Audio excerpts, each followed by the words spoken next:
Good evening, everybody. Thank you very much for being here. The post-match press conference, Jamaica versus Nigeria in the final of the Unity Cup. We're joined with the head coach of the Reggae Boyz, Steve McLaren. Before we open for questions, we'll have some opening remarks from Coach McLaren, and then we'll open the floor for questions from the media. Coach, your reflections on the week? Yeah, I said, when I got the job 8 months ago, that wouldn't it be great coming to the UK with the Jamaican national team. We achieved that, and I think the experience was even way beyond what I thought it would be.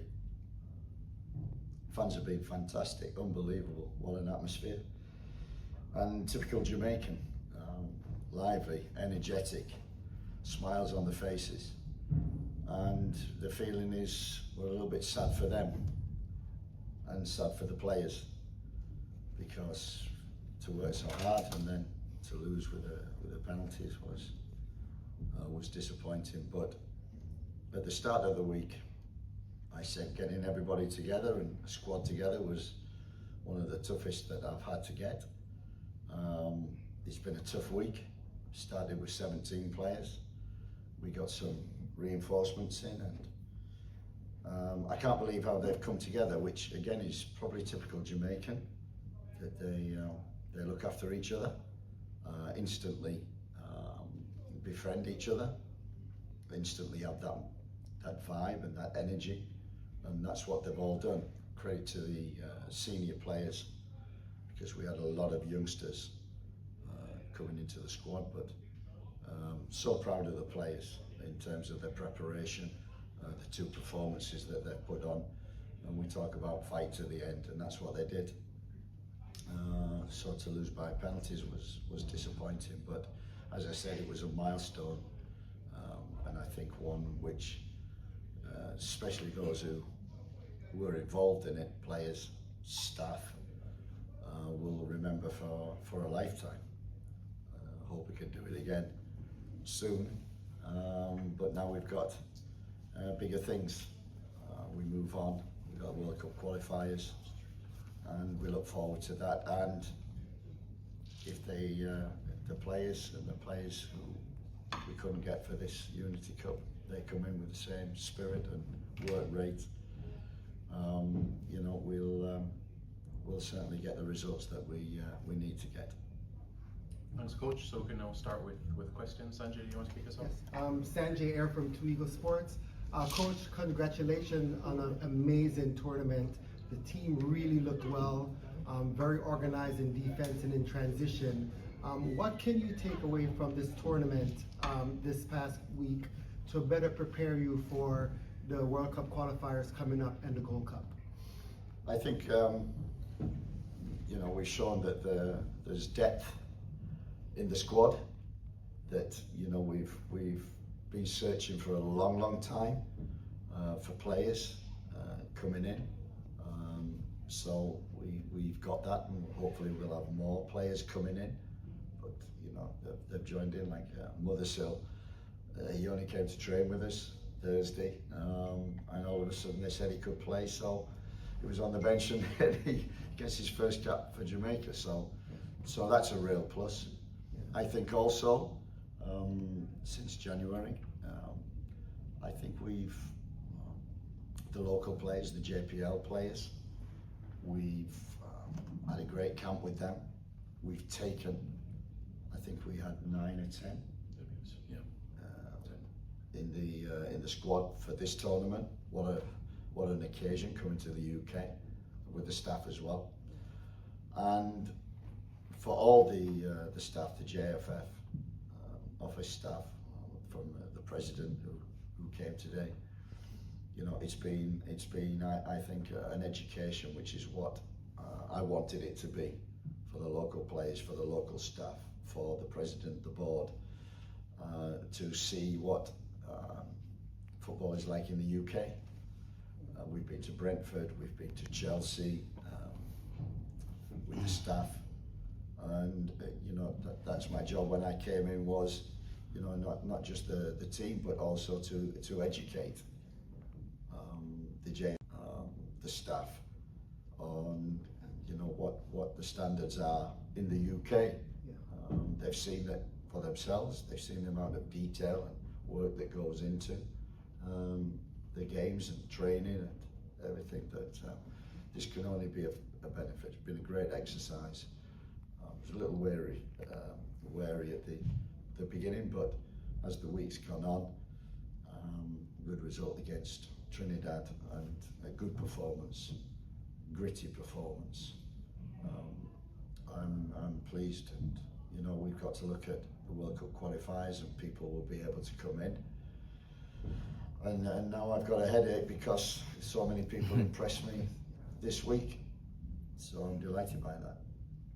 Thank you. Yeah, Coach, I was gonna go there actually. I was gonna say, like, that makes your job a little bit harder now, right? Coming out of this tournament, some of the young guys step up, some of the JPL guys are really show that they could play on an international stage, especially after the short turnaround that we had this week.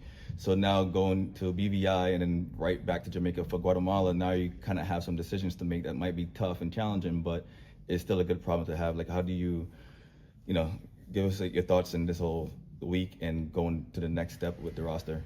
Yeah, well, you've been with us all week and you've seen us grow and come together as a team. Sometimes that's difficult, but with the Jamaican players, they've got it inside them to bond very quickly, and that was a key thing. You know, to be organised, to be disciplined, to show fight and enough quality to win the game on Tuesday and nearly win today. I've got, as I say, it's a quick turnover.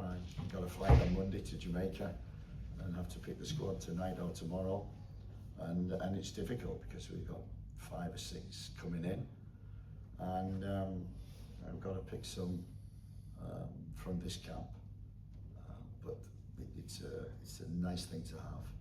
Yeah. And I think, you know, if we didn't give the JPL players a chance, they wouldn't be experiencing this. For me, that's the most important. We're trying to improve Jamaican football, not just globally and not just in the UK, but on the island too. Yeah. Any further questions? Yeah, Coach, I would like to highlight Ronaldo Cephas. I looked at all the games throughout the tournament, and to me, based on what I've seen from my experience, he looked like the most dominant player in the tournament. He was unstoppable, very quick off the ball, quick into space. I know, you know, he's coming off the bench, you know, when the A team is up. How could we better integrate, you know, Cephas into a starting position, or how could we give him more opportunities, because he's such a dangerous player and he plays the same position as Damari Gray? Look, we had Damari Gray in St. Vincent, and we got Cephas in the team for the 2 games. I like wingers who have got speed. Yes. Don't come back, always go forward. Yes. So, you know, I watched Cephas on film before I came to Jamaica, and I thought, wow, what's he doing on the bench? And he was an impact player and a very good one, and he's grown and grown, and you know, he's putting in the performance. This is what I like about the wingers: speed, but delivery, execution, but also do the defensive work. So yeah, it's an interesting conundrum that I've got, because we have Damari Gray coming in, we've got Leon Bailey as well. We've got, you know, we've introduced other people. I've been impressed with Atkinson during training and coming on, did a tough job on that right hand side. And Roman Burrell, you know, has been a big plus as well. And we've got, you know, number 9s who want to run, and that's the key thing. And I think we've, you know, after you know, the US here, we've sat down and thought, right, let's adapt, and we have to adapt.